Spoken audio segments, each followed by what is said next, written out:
sampah sembarangan. Udah tahu sampah biang masalah, buang sampah pada tempatnya lah. Iya ya, kalau bukan kita, siapa lagi? Ayo kita buat Jakarta jadi bersih.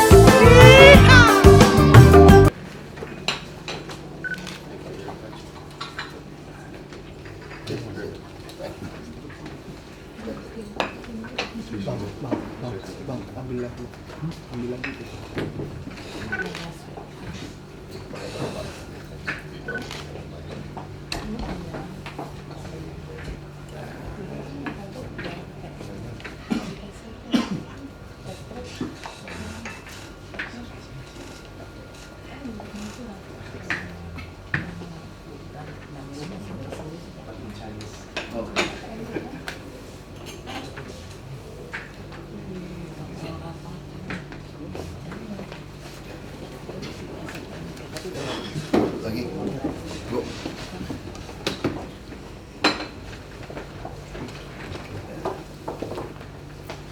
Udah aja beda. Provincial Government of Jakarta and Pak Gubernur, they want to form a joint venture with a local company here with us as an Energema Indonesia, basically. So Energema Group is, I think later on Kim Fu and Alan will introduce, but let me introduce the member of the team. First, Alan Yong. Alan Yong is a senior consultant and also engineers for SCS Engineer in US. As maybe all of you know that SCS Engineer Something.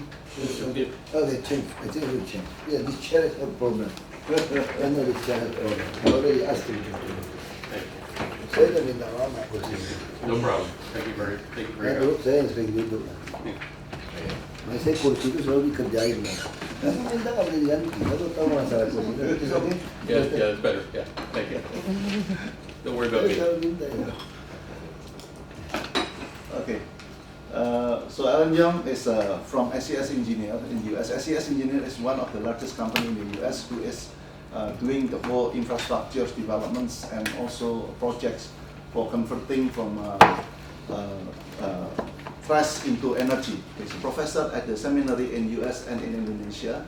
And so far, she has a concern so much with regards to the education and child developments around the world.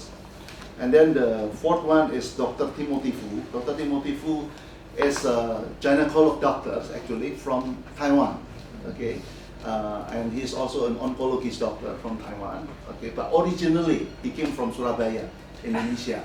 He studied in Taiwan at the age of 18 years old, and then residing in Taiwan until today for 30 over years in Taiwan already. And then the fourth one is Pak Wido. Pak Wido is part of our member of the consortium from Indonesia.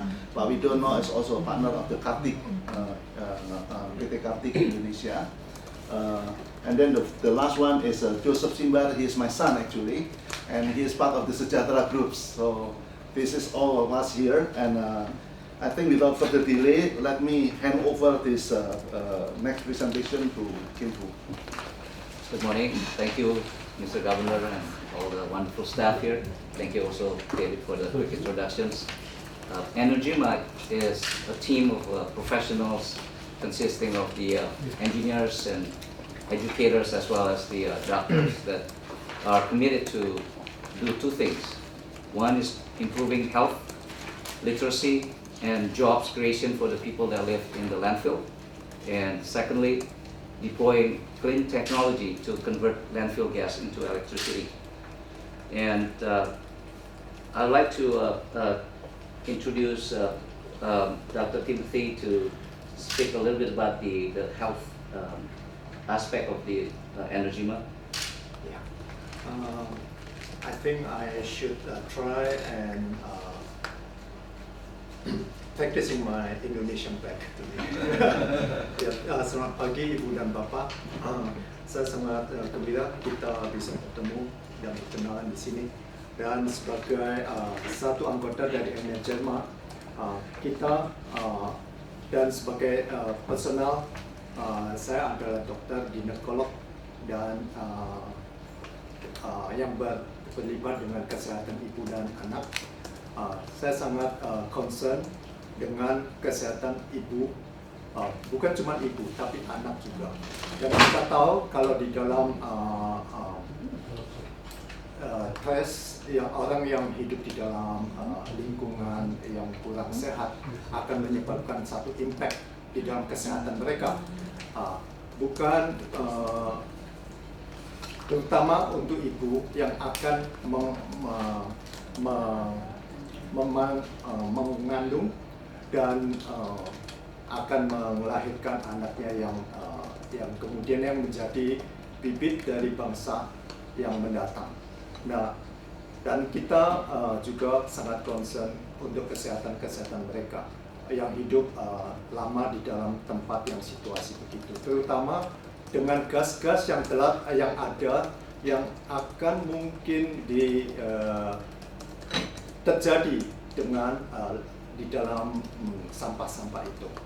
Dan saya rasa ini mungkin ada impact yang sangat berbahaya sekali di dalam sistem dari syaraf neurologi untuk anak-anak. Dan dengan itu saya harap kedatangan saya di sini bisa membantu. Terima kasih. That's very good. Saya belum bahas. Still fluent. So actually, I love children and involved with a lot of children education. Especially last year, I came back and then I have a chance to visit that trust site, and then I saw, I think it's just more than 50 children, but they told me there is like about 900 more children in that area. And when I asked the children, what you're going to be after you grow up? And everybody just said, I want to be a lawyer, I want to be a doctor, I want to be a pilot, I want to be a president, it just touched my heart, and in that kind of situation, I think if we can promote or we can do some education to these children, I think it's going to be bringing the bright future, because it's already 3 generations, they're living in that poor area and then homeless. Especially when I was there, there's one family just gave birth a baby, and there's a raining day, and they don't have a roof over there, and it's just leaking, I went to visit them, my tears just broke down and just touched my heart so deeply. So when I went back to United States, I shared this burden, and just recently I have a call from Kim Pulin and Mr. Alan Yang. They showed the concern and burden. They said, we want to do something for Indonesia, and especially Indonesia is myself. I consider my home country. I was born here, so I think if we can give us some contribution, educate the children, we can change their faith, so they don't need to be like their parents living in that poor area, So we may change the future also for this country. So so we hope Enerjamah can bring these beautiful children back to the young adult and they contribute to the country. So this is a little bit introduction. Thank you, Dr. Phoebe. Next, I'd like to hand over to Alan Yang. He'll talk about the clean technologies that we're proposing to deploy. Great, thank you all very much. It's an honor to be here. Thank you for taking your time to participate in this idea. And we're looking forward to a positive working relationship that will benefit all involved. What we're proposing is to be able to build a methane gas extraction facility, and the ultimate goal would be to generate electricity.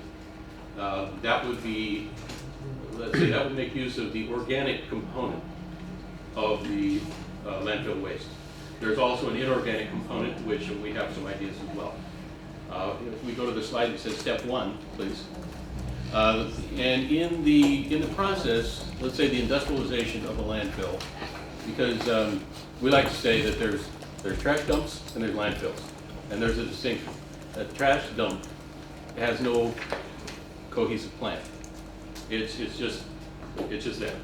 A landfill actually is a carefully engineered project which has a beginning and a predictable conclusion. And that would include, first of all, the first stage in orchestrating all this engineering so that you actually come up with a useful product, is you have to be organized in your collection. And that would be segmentation or sorting. There would be opportunities, as we see in the illustration here, we've got pictures of the segmenting of the trash, or the segmenting of the waste. The most efficient way to produce a productive landfill with the goal of methane gas collection would be to actually pre-sort at the collection phase the waste that's generated. This would, hopefully, we'd be able to work on some sort of comprehensive project with the government where we could have waste containers that are segmented like this, and possibly some sort of orchestrated, this is plastics collection day, this is organic waste collection day. This would be an enterprise-wide plan in order to generate pre-sorting is economically what would make the best sense, and it would be the most efficient. And would facilitate also the recycling initiatives, because the organic waste, again, would generate the methane, but the inorganic waste would need some sort of focus on recycling as well. Okay, next slide, please. In line with that, you have to have some sort of infrastructure in order to transport the waste to the proper location. It makes no sense to segregate it all and then it gets mixed up in the truck. It would be best to have, let's say, an organic waste truck and an inorganic waste truck. To the extent that you can keep the segregation and be efficient and professional in the way that the whole enterprise works, this can only facilitate a higher yield of electricity as the end product. Okay, step 3, on-site sorting. We're also proposing building some sort of sorting facility where whatever waste comes in a non-sorted condition could be segregated at this point through a simple assembly line of sorts. Now, the question has come up from some people as to what about the existing recyclers, the people who are out there at Bantar Gebang at this moment? Well, we would like to find a way to give them what they would consider a more attractive job, a more attractive opportunity. I was out there, and we were all out there Saturday, and we saw the people within inches away from a 2-ton scoop putting their lives in danger.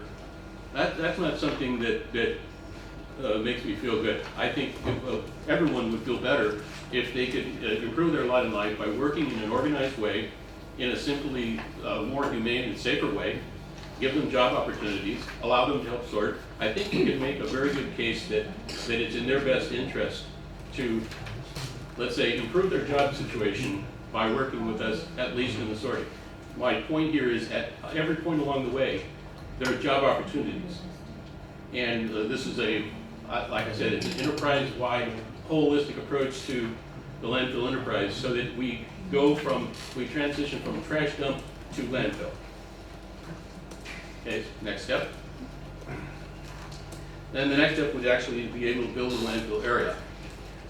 The company that I have been privileged to work with in the United States is the leading designer of landfill waste recovery plants in the United States. And they also manage close to 80% of the landfill recovery sites in the United States. So there's plenty of expertise that could be brought to bear. The top-notch company that is willing and eager to participate in the project.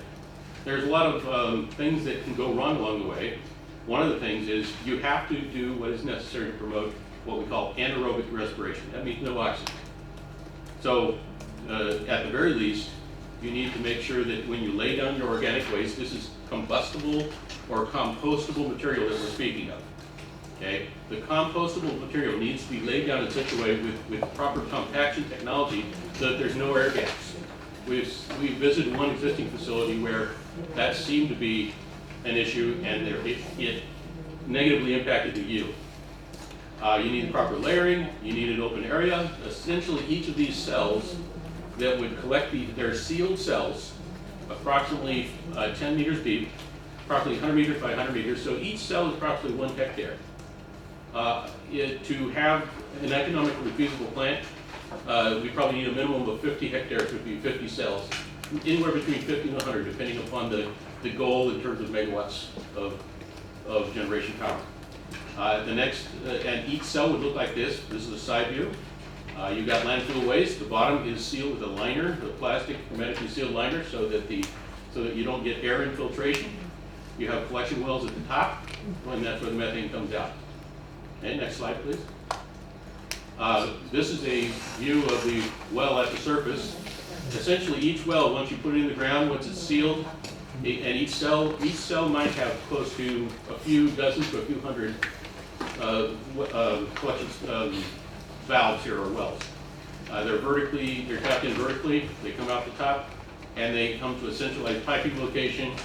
It all moves to a extraction blower, and the extraction blower can collect it to a point where at the first preliminary phase, there might not be enough methane to be economically economically feasible. But that's a very short time. But the moment the methane happens, there has to be at least some sort of flaring in place, so you don't have some sort of safety risk of an explosion. So all this has to be properly planned with very sound engineering. Next. And then the next phase is once the wells have cooked, approximately 6 months to a year, they're in full production of methane, then we can turn on the turbines, and we can work with the power companies, and this is another place where we need some sort of infrastructure project, and a coordinated approach, so that we can connect to the grid, and then it becomes economically feasible. Next, please. As far as the inorganic waste, we have a whole set of ideas regarding the monetization of recycling of plastics and metals, and we would again work with the stakeholders for the distribution channels for that as well. So both of those are viable monetization. We're move faster. We're running out of time here. I can see something. Okay. Our goal then, thank you, is to work in harmony for an integrated enterprise, and we want to have corporate social responsibility so that everyone benefits and we build a better Indonesia. Thank you. Tapi maunya gimana? Oke. Ya jelas. Saya waktu saya pendek. Iya. Tidak ada waktu untuk terlalu lama. Saya ngomong bahasa Indonesia aja. Iya. Saya maunya gimana gitu. Jadi saya translate solusinya. No problem. Jadi sebenarnya gini Pak, yang kami proposkan ada begini, kami tuh mau memproposkan suatu integrated solution. Jadi kalau kami lihat survei kami dari Bantar Gebang, kami melihat ada beberapa masalah. Masalah sekarang yaitu nomor satu, adanya power plant di sana yang tadinya rencana mau produksi 24 MW, sekarang cuma kuat 4,5 MW. Kenapa? Ketika kami tanya kepada mereka, kenapa? Mereka bilang nggak bisa dapetin metan gas yang cukup. Kenapa nggak bisa dapetin metan gas yang cukup? Karena masalah penumpukan sampah, tidak ada separation antara organik dengan non-organik, sehingga metan gasnya nggak keluar. Nah, kenapa nggak keluar? Karena ada pihak-pihak tertentu yang tidak mengerjakan pekerjaan mereka, yang harusnya mereka mengatur pembuangan sampah dengan baik, tapi tidak diatur dan ditumpuk begitu aja. Nah, itu masalah. Nah, kalau kita mau menyelesaikan masalah itu, kemudian masalah objektif daripada pemerintah DKI juga adalah sampah itu kalau setiap hari keluarnya 6.000 ton setiap hari masuk ke sana. Kemudian kalau nggak ada pengurangan, bagaimana? Itu akan numpuk, terus-menerus makin numpuk. Yang kami tawarkan adalah suatu solusi secara menyeluruh. Tadi dia mengatakan dari mulai pengambilan sampah, separation misalnya dari shopping mall, dari apartment location, ada suatu separation yang mulai diregulasi oleh Pemprov DKI, yaitu bahwa yang antara sampah organik dengan non-organik dipisahkan. Dalam pengangkutannya juga dipisahkan truknya antara yang sampah organik dengan non-organik. Pembuangannya juga demikian. Dengan demikian, kalau dari hasil pengecekan kami benar, Bantar Gebang saat ini 70% dari sampah itu terdiri dari organik sampah. Yang artinya potensial itu bisa kemudian dipakai untuk menggenerasikan energi secara besar-besaran. Yang kedua adalah composting.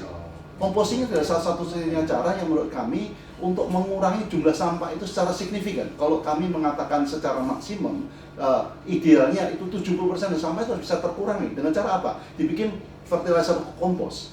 Sekarang kami sudah melihat fasiliti pembuatan kompos di Bantar Gebang. Jumlahnya sangat minimum sekali. Ya, kami sudah melihat, ya, kami sudah bicara sama mereka. jumlahnya amat sangat minimum. Menurut kami dengan kemampuan daripada jumlah sampah sebegitu, harusnya itu bisa menghasilkan suatu pabrik pupuk kompos secara terintegrasi di Bantar Gebang. Sekaligus kami yakin itu bisa menghasilkan sekitar 200 megawatt listrik sebenarnya kalau dengan tata kelola yang baik dan benar. Kemudian yang ketiga adalah pengolahan dari mulai sampah dibawa oleh truk organik, non-organik dipisahkan, pembuangannya dan pengaturan pembuangannya itu secara keseluruhan itu secara merupakan suatu integrasi sehingga akan keluar kompos, akan keluar listrik, dan kemudian orang-orang yang kerja di sana kami juga menyadari akan ada social issue kalau mereka pemulung sampah, karena saya pribadi dengan beberapa teman yayasan membangun sekolahan di sana secara full time. Kami ada 2 sekolahan sekarang di dalam Bantar Gebang. Ya, dan kami ada 6 orang guru yang full time kerja di sana. Kami menyadari bahwa hidup mereka dari situ, karena setiap klaster itu ada bos-bosnya masing-masing. Kalau kemudian ada orang masuk, mereka akan menghambat tentu. Nah, yang kami proposkan adalah solusi integrasi ini termasuk mendayagunakan mereka. Kita akan menggaji mereka, ya. Mereka tidak akan kerja sebagai pemulung sampah, tapi mereka akan mensortir sampah dengan Sekarang APBD keluar duit nggak? Enggak. Nah, pemikirannya adalah kami akan membawa investasi masuk secara keseluruhan. Cuman kami membutuhkan backup secara menyeluruh tentunya daripada Pemprov DKI tentang masalah regulasi di dalam pengaturan ini. Dan juga ada pihak yang lain yang sekarang sudah ditunjuk oleh Pemprov DKI pada waktu yang lalu, ya, yang kita bilang nggak mengerjakan homeworknya, kerjaan rumahnya dengan baik gitu loh. Nah, ini bagaimana? Kami juga tidak ingin Itu gimana? Jawab. ya, kami tidak ingin membuat suatu perasaan yang mungkin mengancam seseorang punya bisnis. Tapi kami mencoba mencari solusi bersama. Ini masalahnya adalah masalah rakyat, masalah pemerintah DKI. Bagaimana? Misalnya, apakah kita bisa akomodasikan mereka kerjasama bersama? Itu PRTU bisa apa tuh? PRTU. Dia kerjasama lagi pihak lain kan? Kalau nggak salah itu punya Pak Moninali. Ya. Dia kerjasama lagi sama pihak lain. Kalau yang gudang tua itu dia akan terima dari PT Bantar Gebang di subkontrakkan. Ini kan gudang tua yang pegang. Iya. Justru gudang tua kerjasama lagi sama orang Pertamina segala macam kan? Iya. Nah, kami kita juga pun mempelajari. mau pikir mau memutuskan gudang tua ini, kita lagi mikir caranya. Ini jelasin Bu Tias. Kita udah nggak puas sama itu, kontraknya nggak masuk akal. Pertama Pak, saya harus melaporkan, jadi memang strategi yang ke depan memang harus kita lakukan pemilahan, di mana Perda 3-nya kan baru keluar kemarin Pak, ini kita siapkan.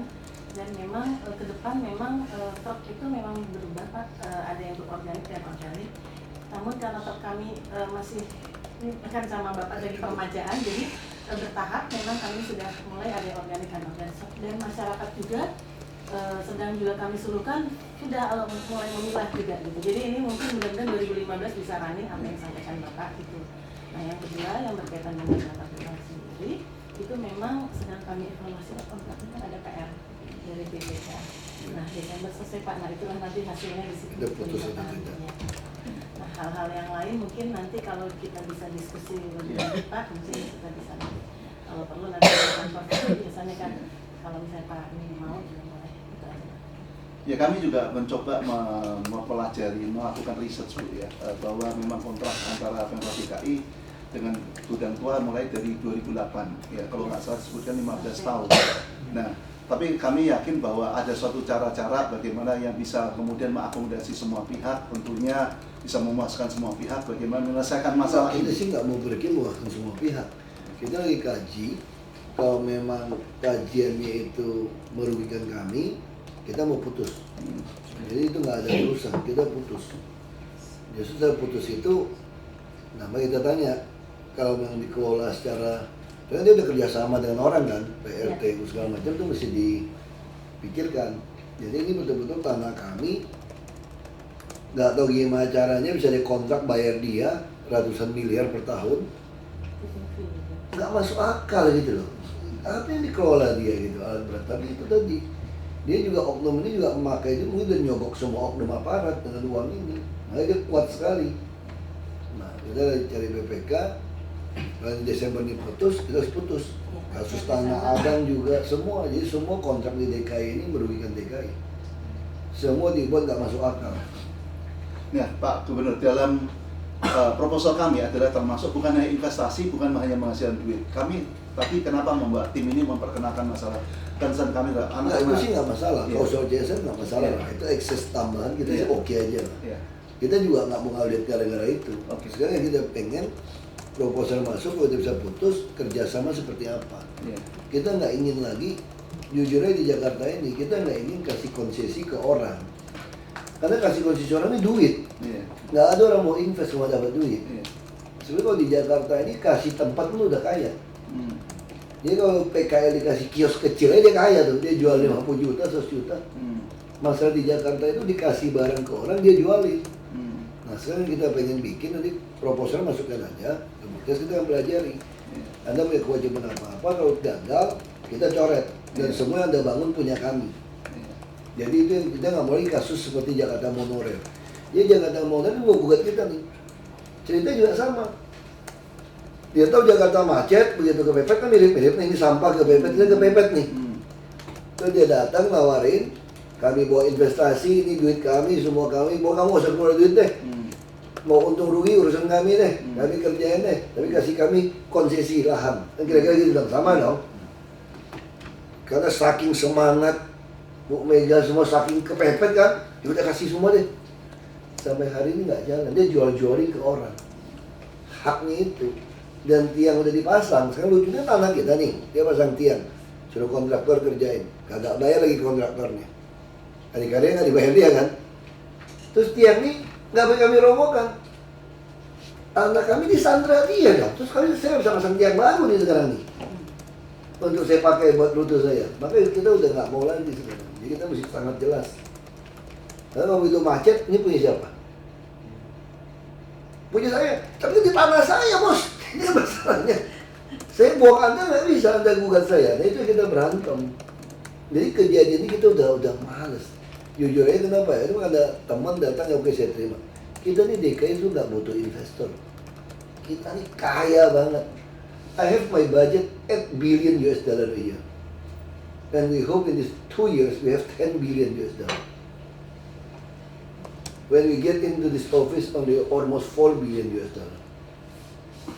Kita a lot of money loh. Kalau kita punya online hotel semua jalan ini, nyolong semua nih, 60% nyolong nih. Restoran, hotel, hiburan itu nyolong 60%. Belum lagi PBB kita belum resmiin yang rumah jadi komersial gitu kan. PBB beda, BPHTB juga nyolong semua nih. Oknum notaris semua nyolong. BPHTB jual semua nyolong. Baik kita tuh nggak ada orang kerjain. Baik kita pengen, nggak apa-apa kita terima masukin proposal ke kita. Kita lagi tunggu, kalau nggak diputusin nggak bisa masuk juga orang lain. Nggak bisa masuk kan dia kan? Bisa kalau gudang tua Nggak bisa. masih di sana susah. Nggak bisa masuk karena dia sandera kita 15 tahun sama seperti Palija, PAM. Di mana ada joint business, kita harus jamin IRR-nya 22%. Kalau Anda yang invest tidak capai 22%, saya shortfall bayar Anda. Terus kalau saya mau putus kontrak, saya harus bayar hampir 3-4 triliun. Kalau diterusin sampai selesai kontrak, saya bisa bayar Anda 20 triliun. Pinter itu mereka. Karena bribing, Iya. jadi semua kontrak tuh di bribe. Ini nggak masuk akal. Terus sekarang dia invest nggak Palija itu? Nggak invest apapun, mirim-mirim kondang tua nggak ada invest. Itu main-main, keruk-keruk, nggak ada invest. Palija pun nggak ada invest. Semua fasilitas kami ini pakai. Jadi ada jaminan mesti tambah air, bocor 40% dibiarin. Ya keruk dia, kayak tuan tanah dapat kontrak itu, jual-jualin saham semua. Dan kita mau putus, saya bilang udah kita aja deh. Sama-sama senang deh, kita bayar aja deh. Hitung bisnis, berapa market price. 1 triliun kita bayar aja deh. Nggak boleh katanya, ngajak ribut baru boleh. Boleh, LBH gugat. Saya curiga, jangan-jangan ya NGO ini apa mungkin, kita nggak tahu ya, nggak ada bukti. Dibayar mereka supaya gugat gitu loh. Supaya kita nggak bisa bayar. Jadi status quo nyambung terus. Wah, Jakarta ini memang mesti jadi presiden. Kalau saya presiden, saya tangkap-tangkapin semua. Kejar pajaknya tuh, dari jaksa, polisi. Kejar habis, harta dari mana, BPN semua. Itu gua tuh beli tanah terus deh. Bayangin di Bekasi 1 meter, ayo 400.000 sekarang, dulu 100.000, 200.000 per meter. Kita setahun bayar dia 400 miliar, sama dia punya 100 hektar Bu, tiap tahun. Ngapain kasih tanah 100 hektar? Tapi sebenarnya Bapak katakan itu benar. Nggak Bahwa masuk Jakarta akal. itu memang kaya, asetnya banyak. Coba bagaimana memaksimalkan itu dengan baik Nah, dan makanya kita mau dengar dia proposal seperti apa, kita mau masukkan ada sanksinya apa. Jadi kalau Anda gagal, semua aset kita sita. Jadi sangat clear. Kita udah nggak mau lagi. Siapapun juga saya nggak peduli. Anda masukin proposal Anda seperti apa, kita akan pelajari. Kalau memang masuk akal kita kasih. Nggak perlu fee, nggak perlu bribe saya kok. 1 sen pun nggak perlu kasih saya sekarang. Asal benar aja. Kalau benar kita ladenin. Kalau nggak benar, kalau cuma pengen cari peluang, sorry aja. Kita punya duit, kita kaya banget Jakarta. Bukan saya ngomong sombong. Kita punya duit. Saya cuma belum ketemu personil yang baik aja nih, berapa banyak ini. Kalau itu udah ketemu, kencang. Kita mah kencang banget nih duitnya nih. Kita ini mau jadi Bank DKI sekelas Bank BCA kok, mau kasih 40 triliun. Duit banyak, nggak bisa pakai. Bayangin tahun ini kita nggak sampai 30% pakai duit, nggak bisa pakai. Begitu kita kunci semua. Dan selama ini cuma boros main, kita nggak bisa. Bingung deh pakainya. Begitu harga satuan nggak kita kerasin, nggak bisa pakai. Nggak bisa pakai duit, betul-betul nggak bisa pakai duit. Begitu kita kerasin, nggak bisa pakai duit. Bayangin aja 41 triliun yang nggak bisa pakai dia. Waktu kita mulai masuk dikerasin. Tapi tiba-tiba tambah 80 triliun, lebih bingung lagi pakainya. Grogi dia. Penerimaan 65%, kita cuekin. Jadi makanya kita tunggu aja program itu bukti tukar telepon aja. Yang orang tua gimana? Kita sih nggak ada bilang saya nggak suka apa ya, itu kan teknik komunikasi. This is a communication skill. Our teacher always teach us like this. You have to always remember, I am okay, you are okay. That's very important. But for me in Jakarta, I don't want to follow this rule. I am okay, you are not okay, I don't care. Yeah, I don't care. I want this province is okay. If you feel not okay, I don't care. That's your fault. If one okay, you have to follow a regulation. Very clear. Because too many, how to say it? Thank you. Yeah, Too too many many thank you. contracts. Yeah. Because bribing. Yeah. That's why the root of the problem in this province is the corruption. Except bribery. That's the problem. That's what we fought for today. That's why I said, if you don't like me, I know you fascist interest disrupted by me. If you're okay with me, that means you're honest people. I told them like that. Because I'm Yeah. very fair. I assure you, Yeah. we have nothing but goodwill for the people of Jakarta. No, except bribery. That's correct. Even for food, you don't need to treat me for lunch or dinner. I pay for that. We have a lot of money. Really, we have a lot of money. No problem. Yeah, I accept. yeah, we really have a lot of money. Even this year, I could not spend my operation budget. I don't know how to use that. Too many. Have all the poor people, everything, still have enough. Yeah. Yeah, really have enough. We have 0.15% from our original income. Our income is almost, almost 4 billion. There's a 0.15% is my right to use as my operation. You could imagine. We have a lot of money. I could buy everything. Buy shoe, clothes, everything. Food, everything.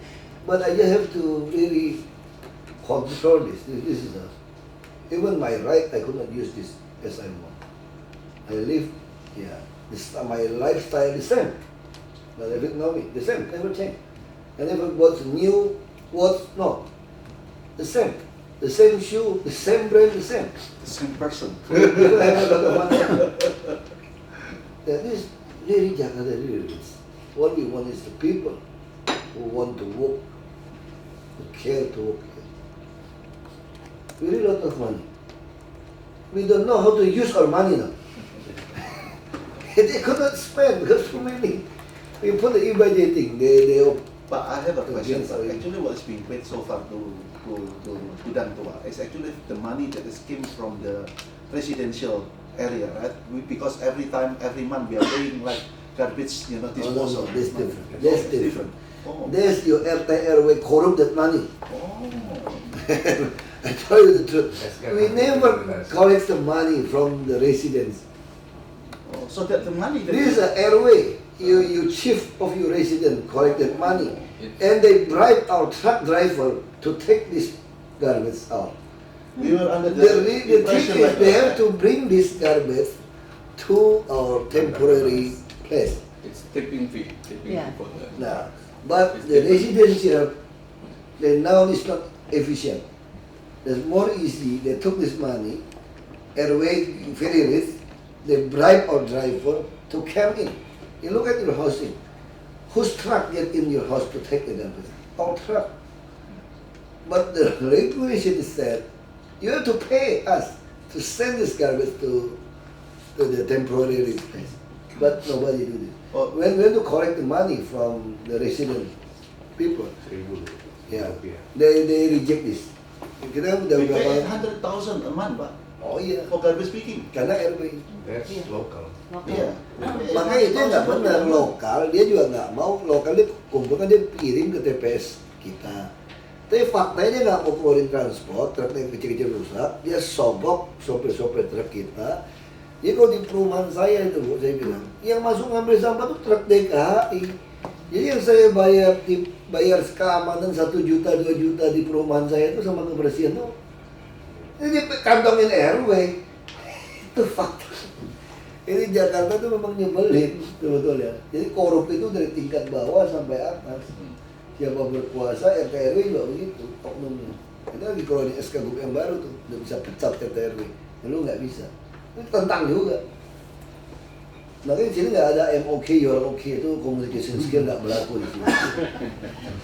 Itu foto pasti, ya. If you said no for the corruption, everybody Not corrupt okay. say no, and they're not okay. That's why if the teacher teach me, always I'm okay, you're okay. I said sorry, I could not follow you. Sorry. The rule has changed. No, even Jesus slap you when you make this become the den of robbery in the church. No, balikin meja semua. Tell the truth. How come Jesus I'm okay, you're okay? Tell me. Tabuk-tabuk kita orang merampok dan bayar. Yeah, even Jesus not follow the communication skill.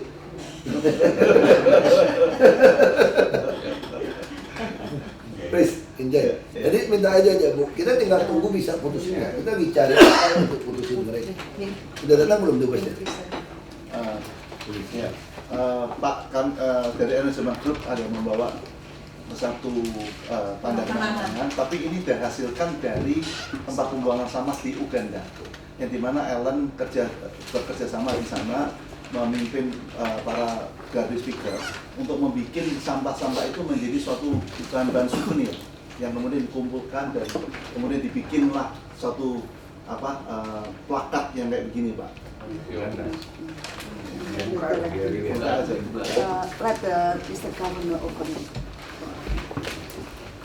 Dari daur ulang. Dari Semua daur ulang. dari Oh iya.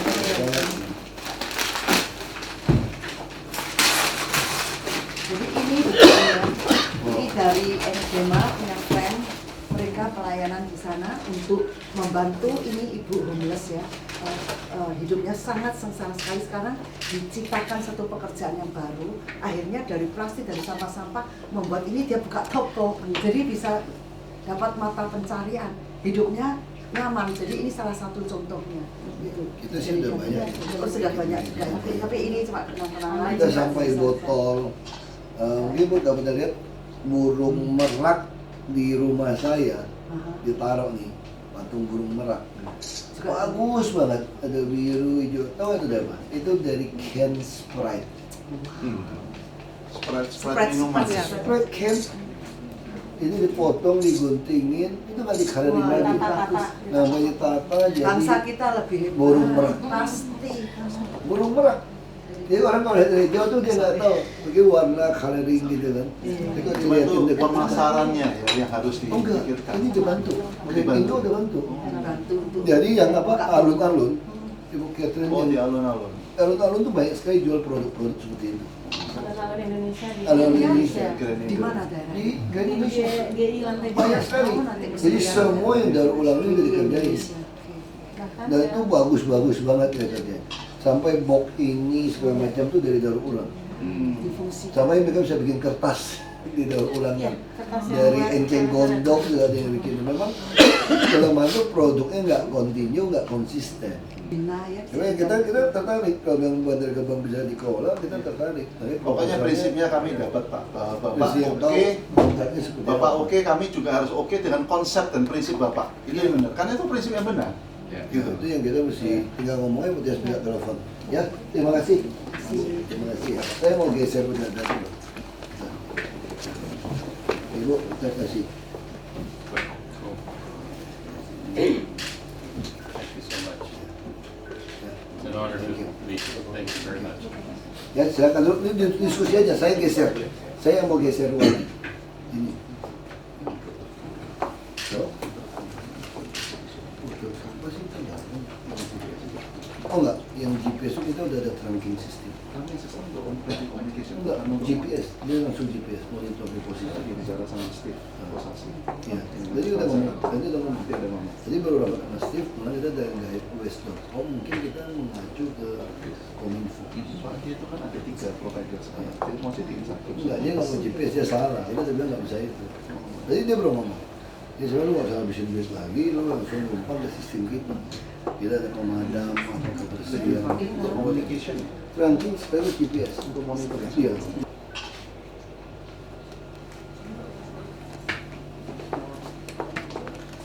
Terima kasih. Terima kasih. Dia kata yang susah tuh ngatur orangnya.